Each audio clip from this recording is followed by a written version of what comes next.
자, 진도 나갑니다.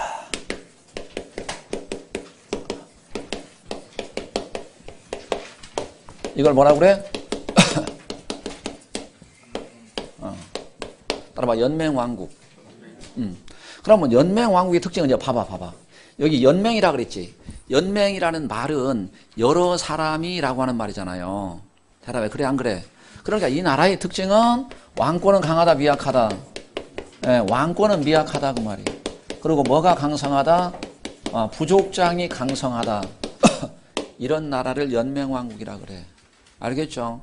그러면 이러한 연맹왕국을 살펴보고자 한다. 그러면 이러한 연맹왕국에 대한 기록이 있어요. 예, 중국 사람 진수라는 사람이 쓴 책이 있어요. 그 책이 뭐냐? 삼국지라는 책이요. 따라봐. 삼국지. 따라봐. 위지.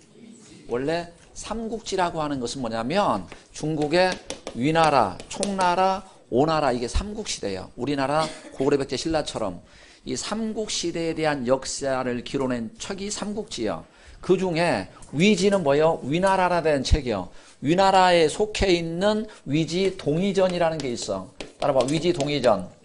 그래서 이렇게 풀어도 되고 삼국지라고 해도 되고 삼국지 위지 동의전 이래도 상관없고 알겠죠? 둘 다 맞아. 그래서 고조선에 대한 사회를 알아보고자 한다. 참고해야 될 문헌은 반고의 한서지리지. 그러면 연맹왕국을 살펴보고자 한다. 참고해야 될 문헌은 삼국지 위지 동의전. 잘 알겠지? 오케이. 진도 들어가. 네, 그러면 가장 첫 번째 나온 나라가 어디요? 부여라는 나라야. 자, 부여라는 나라의 성립을 봐야 되지 않겠느냐. 책 봐봐. 부여는 만주, 길림시 일대를 중심으로 하는 숭화강 유역에 언더라인 평야지대입니다. 이미 1세기 초에 언더라인 왕호를 사용했고 중국과 외교관계를 맺는 등 발전된 모습을 보입니다.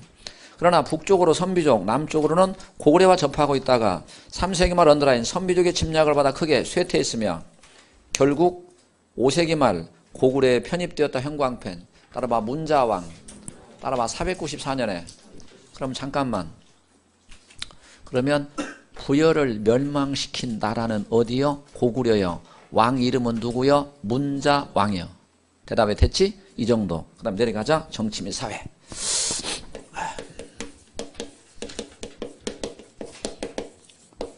근데 첫째 왕이 있어. 그런데 왕권은 강하다 미약하다. 왕권은 미약하다 그 말이에요. 그래서 부족장 회의 뭐라고 그래? 따라봐. 제가 회의 여기에서 뭐 했다 그랬어요? 선출됐다. 선출되거나 상황에 따라서는 뭐라 그랬어? 쫓겨나기도 합니다. 알겠죠? 두 번째는 뭐라고 하느냐? 오부족 연맹체라 이렇게 얘기합니다. 따라봐. 오부족 연맹체. 왕은 어디를 다스린다 그 말이야. 중앙을 다스립니다. 그 다음에 또 뭐가 있느냐? 같이 할까요? 시작. 마가, 우가, 구가, 다시 구가, 저가가 되겠죠. 이 아들이 어디를 다스리느냐? 사출도를 다스립니다. 자, 정리합니다. 따라봐. 마가, 말이죠. 우가, 소입니다. 구가, 개요. 저가, 돼지. 그러면 우리는 이런 건 다 동물 이름이죠. 따라봐. 토템 사회. 이걸 엿볼 수 있죠. 그럼 봐봐. 주목. 여기 보세요. 왕은 중앙을 다스린다고 그랬죠. 대답이 그렇죠? 그 다음에 마가, 우가, 구가, 저가가 어디를 다스린다? 사출도를 다스린다는 거예요. 합치면 5개지요? 그래서 뭐라 그래? 오부족 연맹체라 이렇게 얘기합니다. 또 하나. 선생님이 마가, 우가, 구가, 저가를 맨날 쓸 수가 없으니까 이 마가, 우가, 구가, 저가를 그냥 합해서 뭐라 그래? 제가라고 이야기합니다. 따라봐. 제가. 제가는 뭐요? 마가, 우가, 구가, 저가의 대명사입니다. 알겠죠? 그래서 제가들은 자기 집에다가 뭘 거느렸느냐? 대사자, 다시. 대사자, 그 다음에 사자를 따로 거느립니다. 알겠죠? 그러면 마가, 우가, 구가, 저가들은 자기 집에다가 신하를 거느리고 다스릴 수도 있었다는 것이요. 그렇죠? 그렇죠? 오케이. 그 다음에 나도 이해가 안 가는 대목이 하나 있어요. 왕권이 강하다 미약하다? 왕권은 미약하다 그랬죠. 근데 웃기는 게 뭐냐? 왕권은 미약한데 왕, 배출, 부족입니다. 이들은 강성했어요. 그래서 책에 있을 거야. 궁궐, 성책, 감옥 또는 창고 뭐 이런 것들을 소유할 수가 있었다. 이렇게 얘기합니다. 아시겠죠? 자, 그 다음에 51페이지 아래 봐봐요. 삼국지 위기 동이전의 기록이죠. 부여는 구름과 넓은 못이 많아서 동이지역 가운데 가장 넓고 평탄한 곳이다. 토지는 오곡을 가꾼 데는 알맞지만 과일은 생산되지 않는다. 형광펜. 과일은 생산되지 않는다. 사람들 체격이 매우 크고 성품이 강직 용맹하고 근엄하여 후덕하여 다른 나라를 노략질하지 아니했다 그랬습니다. 잠깐 책 보지 말고. 선생님이 첫 시간에 강의할 때 역사를 공부하는 방법에는 두 가지가 있다고 그랬죠. 따라봐 사실로서 역사, 서술로서 역사, 따라봐 기록으로서 역사. 그럼 이거는 사실로서 역사예요, 서술로서 역사예요. 그렇죠. 성품이 강직하고 용맹하고 후덕하고 이거는 역사가의 생각이지 증명할 수 있는 게 아니지요. 자, 그래서 이것도 나온다는 거죠. 딱 네모칸에 써놓고. 그죠? 다음 모기의 내용과 관계 깊은 역사 인식에 대한 설명으로 옳은 것은 이거는 뭐라고? 기록으로서 역사 또는 서술로서 역사에 해당합니다. 대답을 알겠지? 또 하나. 삼국지 위지 동이전이라는 거는 누가 쓴 거라고? 누가 쓴 거라고? 진수가 썼다고 그랬죠. 따라봐. 진수. 중국 사람이 썼단 말이에요. 근데 야 봐봐. 야 읽어보면 부여에 대해서 좋게 써놨냐 나쁘게 써놨냐? 좋게 써놨지. 우리는 이걸 통해서 부여와 중국과의 관계는 뭐라? 친선관계였음을 알 수 있다. 이렇게 풀으면 됩니다. 이게 과거에는 여러분이 자 공부를 할 때 무조건 암기를 했다면 선생님하고 공부를 할 때는 이렇게 역사적 사실을 분석하고 이해하고 평가하면서 진도를 나가자고. 알겠죠? 그래 양면 작전. 그러니까 역사적 사실을 암기하고 한편으로는 해석하고 이렇게 했을 때 수능 문제를 완벽하게 준비하는 겁니다. 알겠어요? 넘어갑니다. 네, 그 다음에 경제는 안 쓰고 할게요. 오케이. 경제는 언더라인 반농 경제입니다. 농경과 목축을 주로 했다. 하호와 노비들이 생산활동에 의존했습니다. 특산물은 무조건 암기하세요. 따라봐. 말주옥, 모피. 이거는 특산물입니다. 그 다음에 이제 네 번째 뭐로 가야 되느냐? 풍속으로 가야 되겠습니다. 자, 하나씩 정리하죠. 순장이라고 있죠? 따라봐. 순장. 잠깐만. 왕이 죽었을 때 몇 명의 따라봐. 노비, 왕비, 신하 이들을 산채로 묻는 걸 우리는 뭐라 그래? 순장이라고 합니다. 왕이나 귀족이 죽으면 많은 사람들을 껴묻고리 함께 묻는 순장의 풍습이 있었습니다. 그런데 따라봐. 신라 지정왕 때 폐지했다. 빨간 볼펜으로 써놔요. 그러면 지정왕이 순장을 폐지한 가장 결정적인 목적은 정답 노동력 확보입니다. 써 빨리. 노동력 확보. 여러분 산 사람을 자꾸 죽이면 안 되겠지요? 오케이. 자, 그 다음에 두 번째 혼인입니다. 혼인은 뭐라고 써 있어요? 따라봐. 형사취수법. 형이 죽으면 동생이 형수를 데리고 사는 겁니다. 따라 일부 다처제. 이렇게 볼 수가 있는 것이죠. 그런데 목적은 뭐냐면요. 거기 들어봐. 따라봐. 노동력과 재산 손실 방지.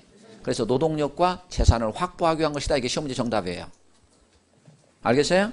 따라봐. 노동력과 따라봐. 재산 확보. 그 다음에 또 하나 뭐가 있느냐? 우제전법이라고 있죠. 따라봐. 우제전법. 우제전법은 뭐냐면요. 소 발바닥을 갖고 점을 치는 거거든요. 책 보지 말고. 소 발굽은 이렇게 두 개로 되어 있거든요.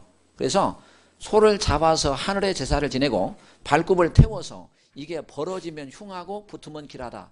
따라봐. 소 발바닥점. 이걸 뭐라고 그래? 우제전법이라고 이야기를 합니다. 대략 알겠죠? 전쟁이 일어났을 때는 제천의식을 행하고 소를 죽여서 굽으로 기륭을 점치기도 했다 그랬어요. 그 다음에 또 달력을 사용했습니다. 따라봐. 을력 사용. 그럼 을력을 사용했다는 게 뭐냐면 은나라 달력을 사용했다는 것이죠. 그래서 농경사회 이걸 엿볼 수 있어요. 농경도 시작했음을 알 수 있습니다. 알겠지? 그 다음에 하나 보너스 합니다. 여름에 뭐를 치르면 장례를 치르면 따라봐. 여름에 장례. 뭐 사람이 꼭 뭐 겨울에만 죽으라는 법 없잖아요. 여름에 장례를 치르면 장례를 치를 때 시체 속에다가 무엇을 사용했다 그랬어요? 얼음을 사용했다라는 얘기입니다. 따라봐. 얼음 사용.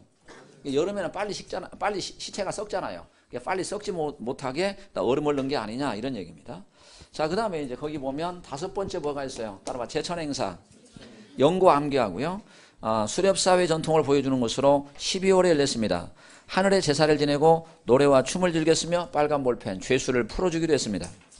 전쟁이 일어났을 때는 제천의식을 행하고 우제전법을 했다 그랬습니다. 그 다음에 이제 법률로 갑니다. 여섯 번째 법률이죠.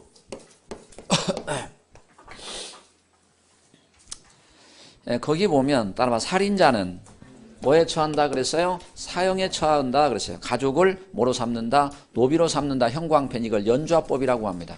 따라봐 연좌법. 그 다음에 도둑질한 자는 몇 배로 내게 한다 그랬어요? 12배로 내게 합니다. 따라봐 일책 12법. 그 다음에 세 번째 간음한 자나 시기 질투가 뭐한 자 심한 자는 뭐에 처한다 그랬어요? 사형에 처한다는 거예요. 잘 알겠냐? 그 다음에 더 충격적인 게 있어요. 그러니까 여자가 간음을 하거나 시기 질투하면 죽여서 앞산에 버립니다.